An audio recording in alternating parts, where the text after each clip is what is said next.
मुश्किलें जितनी भी आए मुस्कुराकर सह लिया करो, मंजिल उन्हीं को मिलती है जो सफर तय किया करते हैं। नमस्कार साथियों, कनिष्का ऑफिसर्स एकेडमी दरभंगा में आपका स्वागत है। और जो आज हम लोग द हिंदू एनालिसिस के तहत एक बहुत ही महत्वपूर्ण रिपोर्ट पर चर्चा करने वाले हैं। दोस्तों, दरभंगा जैसे शहर में कनिष्का ऑफिसर्स एकेडमी उन बच्चों के सपनों को साकार करने के लिए आया है जो यहां बैठकर यूपीएससी और बीपीएससी जैसी बड़ी प्रतियोगिता परीक्षा का सपना देख रहे हैं। और यूपीएससी बीपीएससी के करेंट अफेयर्स के लिए द हिंदू न्यूज एनालिसिस बहुत इंपॉर्टेंट हो जाता है।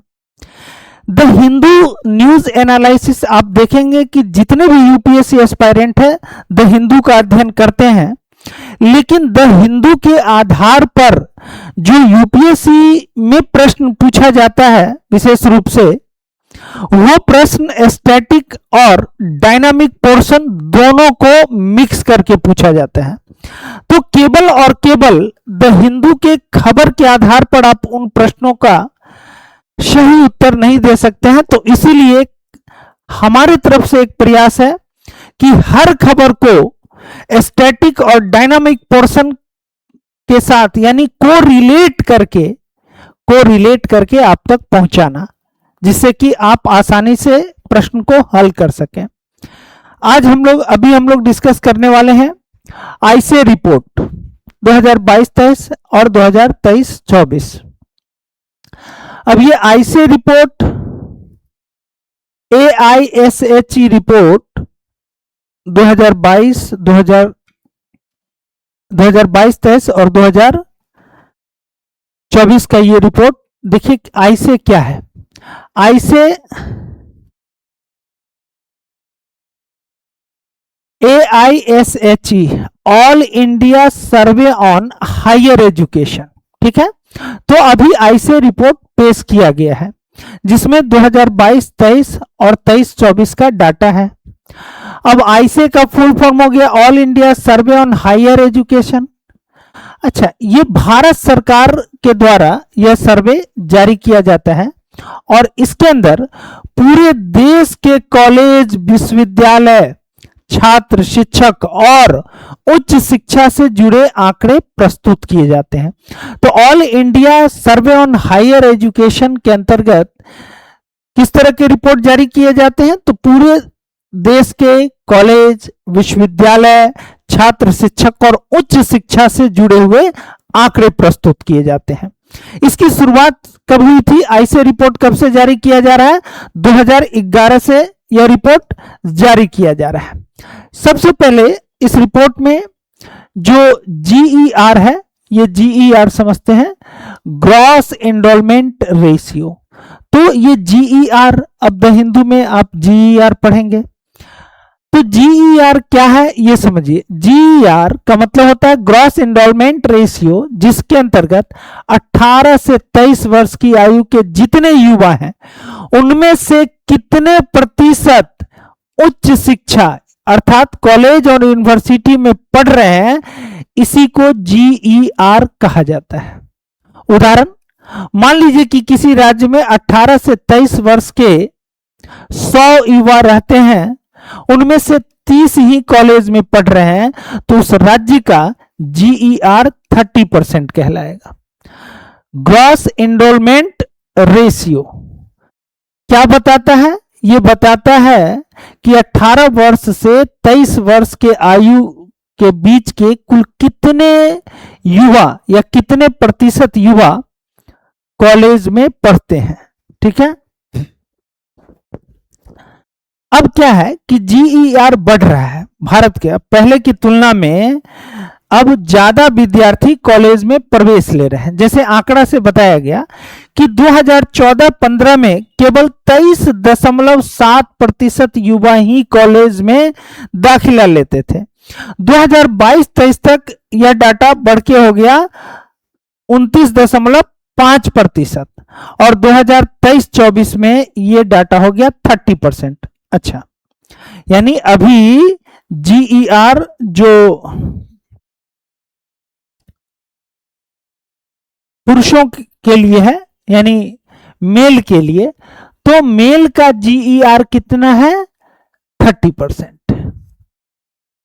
इसका मतलब क्या हुआ कि भारत में 18 से 23 वर्ष के आयु के केवल 30% बच्चे ही कॉलेज में जाते हैं पढ़ने के लिए। 70% अभी भी उच्च शिक्षा से वंचित है।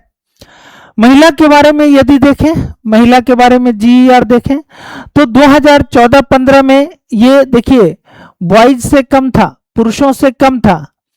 ये 2014-15 में पुरुष जीईआर 23.7% था, महिला जीईआर 22.9% था।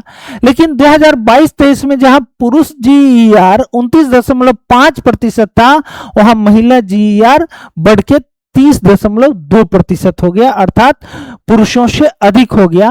और वर्तमान में 2023-24 में पुरुष जीईआर 30% है, महिला जीईआर 31.2% है। यानी 18 से 23 वर्ष की जो महिलाएं हैं, लड़कियां हैं, वो अधिकांश वो यानी लड़के से अधिक वो कॉलेज में दाखिला लेते हैं, प्रवेश लेते हैं। यानी लड़कियां पहले से कहीं अधिक संख्या में उच्च शिक्षा प्राप्त कर रही हैं। जीईआर के रिपोर्ट के आधार पर ये क्लियर होता है। ठीक है, जीईआर से ये क्लियर होता है। एनईपी 2020 का लक्ष्य, नेशनल एजुकेशन पॉलिसी 2020। तो जो राष्ट्रीय शिक्षा नीति 2020 का लक्ष्य क्या है?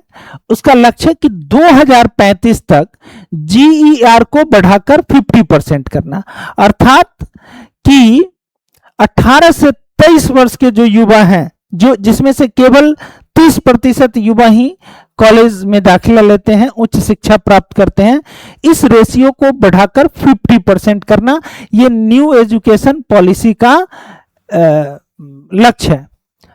यानी 100 युवा में से 50 युवा उच्च शिक्षा प्राप्त करें, ये लक्ष्य है। ठीक है, अब देखिए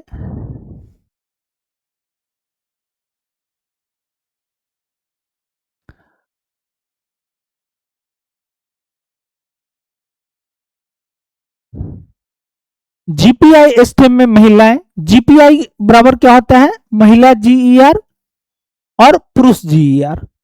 तो 2023-24 में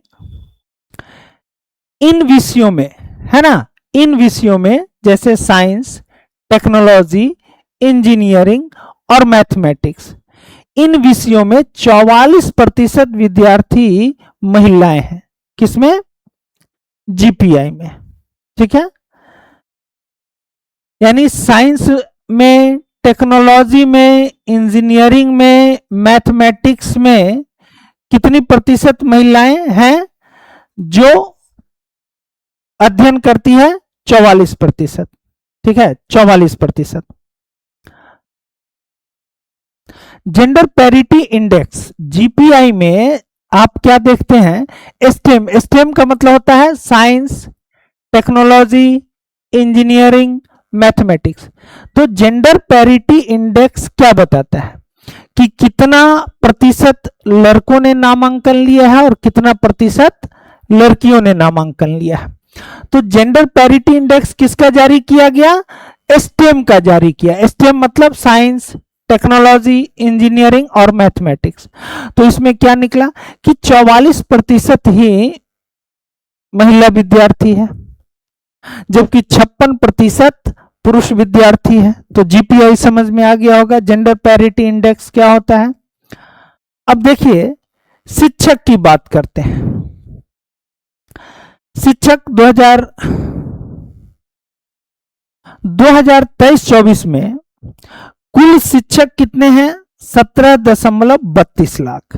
ठीक है, जिसमें से 55.1% पुरुष शिक्षक हैं, जबकि महिला शिक्षकों की संख्या 44.9% है। ये जेंडर पैरिटी इंडेक्स को ही बता रहा है। ठीक है, कि पुरुष शिक्षक की संख्या 55.1%, महिला शिक्षक की संख्या 44.9% है।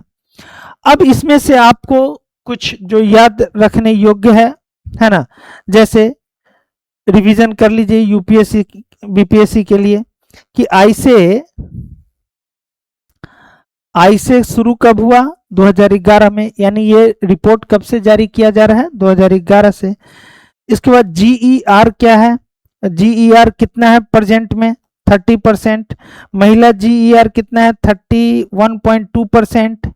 जेंडर पैरिटी इंडेक्स कितना है, 1.08। और न्यू एजुकेशन पॉलिसी का लक्ष्य क्या है कि 2035 तक जीईआर को 50% करना।